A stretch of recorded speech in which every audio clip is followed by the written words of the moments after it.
Master, तुम इन छोटे छोटे बच्चों में तुम क्यों बैठे हो? मैडम जी हम पढ़ेंगे आपकी कक्षा में। क्या? मने की एडमिशन लेने आए हैं। अच्छा, क्या नाम है? लाल बाबू। घर कहाँ है? गोपालगंज। अच्छा, तो कहाँ पढ़ते थे? आड़ी बाड़ी में। कहाँ? आड़ी बाड़ी में। अच्छा, तो ABCD आता है? जी मैडम जी। चलो सुनाओ। सुनिए।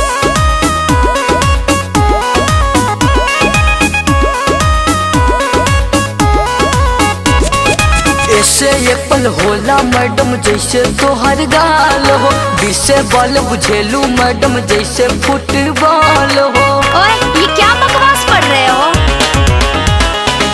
ऐसे एप्पल होला मैडम जैसे तोहर गाल हो, बीसे बॉल बुझेलू मैडम बड़का फुटबॉल हो। शीशे क्यूट लगेलू मैडम करिया करिया साड़ी में। हाय करिया करिया कहनी होता एगो शायरी याद पड़ गई, सुना दी का मैडम? हाँ हाँ, सुनाओ सुनाओ। काली काली साड़ी में कढ़ाई नहीं होती है।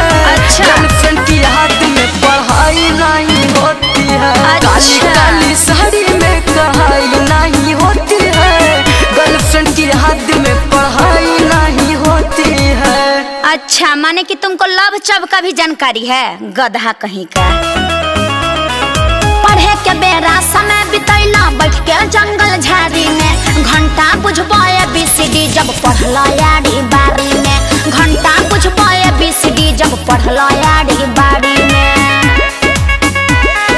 कितना ले गिनती आती है, कितना ले पहाड़ा, दूधे भर बुद्धि न बाड़े पढ़ के भइला पाड़ा। ना मैडम जी, हम बहुते जानते हैं। हाँ हाँ, वो तो दिख रहा है। 100 तक गिनती आती है और पहाड़ा आता है, कैसे छोड़ी पटती है ये सब बड़ा आता है। गधा। डिसेंट आप है मैडम, ग्लूकोज है बाड़ी में। ओहो, तो ग्लूकोजो के बारे में जानते हो क्या? ये मैडम ग्लूकोज परपोज हाइपोज हाउपोज हम सब जानते हैं। अच्छा, तब तो तुम बड़े हेवी ड्राइवर हो। काली काली साड़ी में कढ़ाई नहीं होती है। गर्लफ्रेंड की हाथ में पढ़ाई नहीं होती है। काली काली साड़ी में कढ़ाई नहीं होती है। गर्लफ्रेंड की हाथ में पढ़ाई नहीं होती है।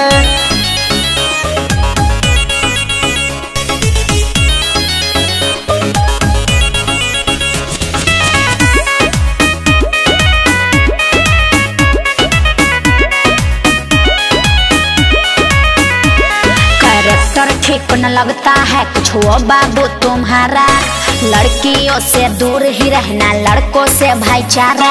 अरे ना मैडम जी, ऐसा कुछ नहीं है। देखो जुड़ के मैडम जी आपको बहुते भाएंगे, हरदम रखेंगे ध्यान, चाय पानी लाएंगे।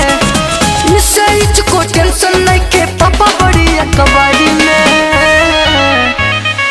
काली काली साड़ी में कढ़ाई नहीं होती है। गर्लफ्रेंड की हाथ में पढ़ाई नहीं होती है। काली काली